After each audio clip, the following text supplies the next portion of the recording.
目前這美國甲伊朗的停火協議呢，4月2日特別到期啊，風聲有可能會閣延長停火2禮拜的時間，也毋過這雙方攏無證實。那美國總統川普呢，伊接受訪問的時陣是表示講，這比伊戰爭有可能真緊就會結束。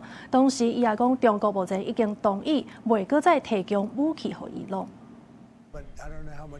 美國總統 Trump 在禮拜當時間10時接受美國媒體 Fox 新聞採訪，表示美國甲伊朗在咧停火期間，雙方已經有較綁定啊，接下來2天會恢復甲伊朗的談判。在咧美軍封鎖伊朗港口，而且會要求伊朗的船隻登去港口了後，甲伊朗的戰爭就非常晚近結束的局面。And I think it can be over very soon. If they're smart, it will end soon. Trump 閣表示，密切配合中國國家主席習近平，要求中國莫甲伊朗提供武器，也若習近平嘛答應未提供任何武器給伊朗。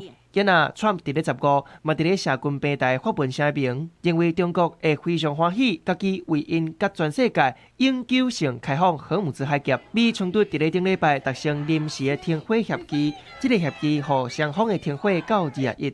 15傳出負責當事國家當咧拍拼，甲雙方燒圓仔，佮延長停火2禮拜。雙方在咧原則上已經答應延長，這對進行更加濟外交和平會談是有更加好的進展。不過，這個消息煞尾去予美國甲伊朗的官員反駁。I saw some reporting, again, bad reporting this morning that we had formally requested an extension of the ceasefire. That is not true at this moment.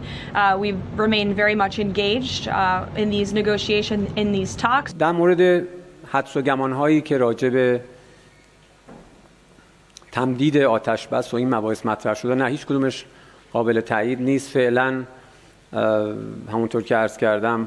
外國媒體法新社用伊朗國營電視台報道，表示伊朗軍方就講，若是美國繼續封鎖伊朗港口，對伊朗的商船還有油船製造無安全的因素，會看作是違反停火協議的徵兆。伊朗的軍方嘛會主動封海、波斯灣，還有阿曼灣貿易的路。對這件代誌，巴基斯坦陸軍參謀長率領代表團前往伊朗首都的德黑蘭，甲伊朗的外交部長阿拉奇會談，積極推塞美伊繼續停火談判。也若對川普在咧委內瑞拉、伊朗前後引發戰爭的行為，美國參議院15嘛針對限制總統發動戰爭的權力進行表決，不過猶是無法度成功過關。這嘛是美國民主黨第4擺限制總統發動戰爭權力，不過猶是失敗。